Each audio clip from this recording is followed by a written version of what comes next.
حربین پر کربلا میں ہر کسی کا گریہ کرنے کا انداز مختلف ہوتا ہے. سارے اپنے مولا حسین، مولا عباس، تمام شہدائے کربلا کو یہاں حاضر ہو کر تعزیت پیش کرتے ہیں.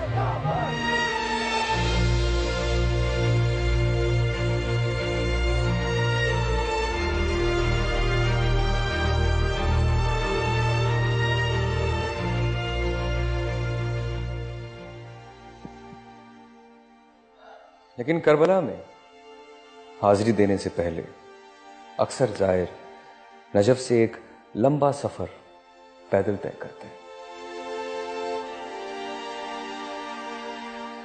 3 سے 4 دن کے اس سفر میں زائرین کی خدمت کرنے کے لیے وہاں ہزاروں کی تعداد میں خادم پورے راستے میں حاضر ہو جاتے ہیں، جو یہ کوشش کرتے ہیں کہ کسی بھی زائر کو چھوٹی سے چھوٹی پریشانی کا سامنا نہ کرنا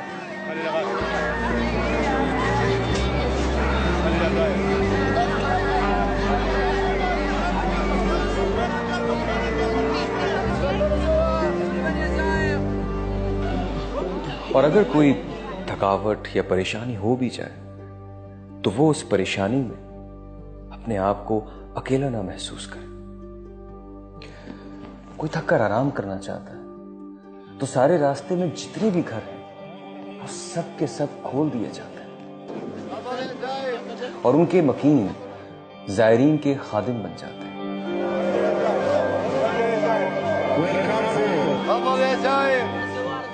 ان گھروں میں بہترین انتظامات کیے جاتے ہیں تاکہ زائر کی ہر ضرورت کو پورا کیا جا سکے.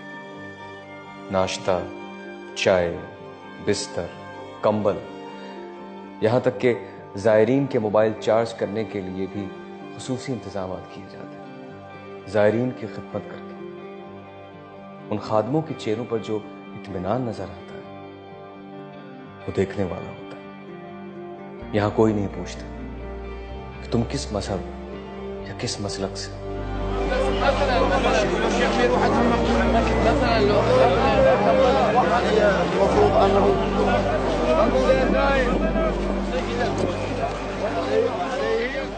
یہاں جو بھی زائر آتا ہے وہ محترم ہے اور ہر زائر کو یہاں پلکوں پر بٹھایا جاتا ہے. اگر کسی کو اتحاد دیکھنا ہو اور نبی پاک صلی اللہ علیہ وآلہ وسلم کی تعلیمات پر عمل ہوتا دیکھنا ہو تو وہ اربعین پر اس پیدل سفر میں حصہ لے کر دیکھ سکتا ہے.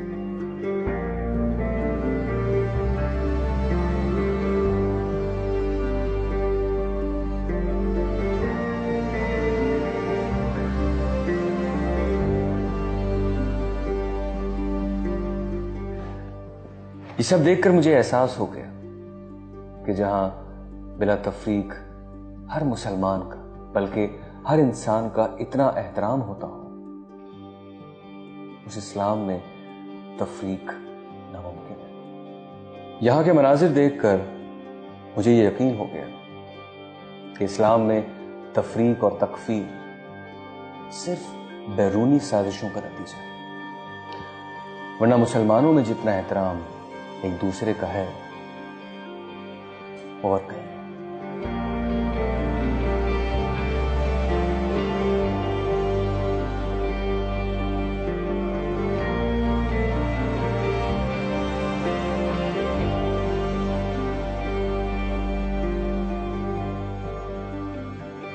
سارے راستے میں زائرین کو اپنے گھروں میں جگہ دینا، انہیں راستے میں کھانا، پانی، چائے، کافی، شربت اور یہاں تک کہ ٹیشو پیپر تک مہیا کرنا.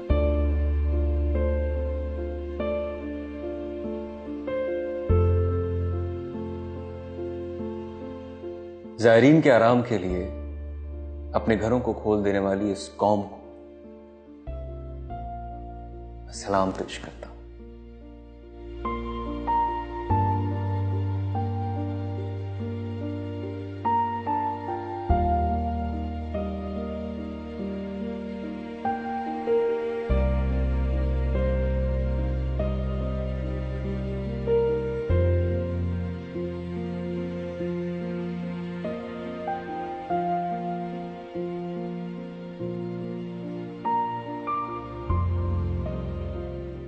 جس کے پاس زائرین کو دینے کے لیے نہ گھر ہے، نہ کھانا اور نہ ہی کچھ اور، وہ بھی خدمت میں لگا رہتا ہے، کبھی زائرین کے پاؤں کی مالش کر کے، تو کبھی زائرین کی حوصلہ افزائی کر کے۔ خدمت گزار زائر کی خدمت کرنے کے لیے اس طرح ٹوٹ پڑتے ہیں کہ جیسے انہیں اس خدمت کے بدلے کوئی بہت بڑا خزانہ ملنے والا ہو، کوئی موقع ہاتھ سے نہیں جانے دیتے، اور زائرین سے یہ کبھی ایک پیسہ نہیں لیتے۔ اگر کوئی پیسے دینا چاہے تو اس سے ناراض بھی ہوتے ہیں، کہتے ہیں کہ آپ ہمیں اس عظیم ثواب سے کیوں محروم کرنا چاہتے ہیں؟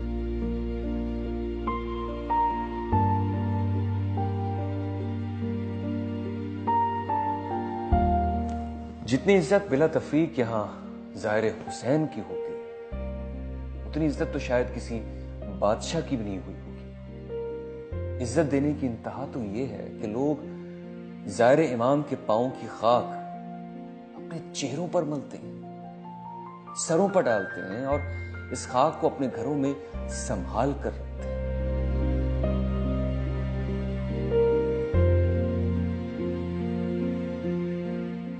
میں نے دیکھا کہ لوگ بڑی عاجزی سے زائر حسین اور زائر عباس کی خدمت کرتے ہیں۔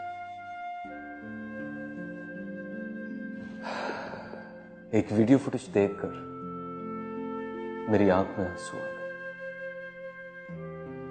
جب میں نے دیکھا کہ ایک باپ زمین پر گھٹنوں کے بل کھڑے ہو کر زائرین کو بڑی عاجزی کے ساتھ کھجوریں بانٹ رہا ہے، وہ بھی اپنی بیٹی کے ساتھ مل کر۔ یہ شخص جیسے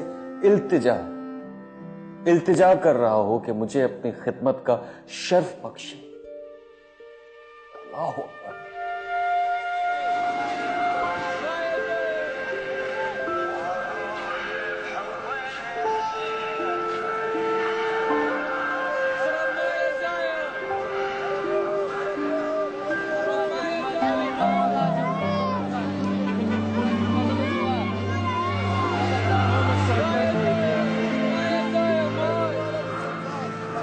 راستے بھر یا زائر کی التجا بھری صدائیں فضا میں گونجتی ہیں، ہر جگہ خادم زائر حسین زائرین سے یہی التجا کرتے ہوئے نظر آتے ہیں، اے زائر ہم سے کچھ لے لیں، اے زائر ہم سے کچھ لے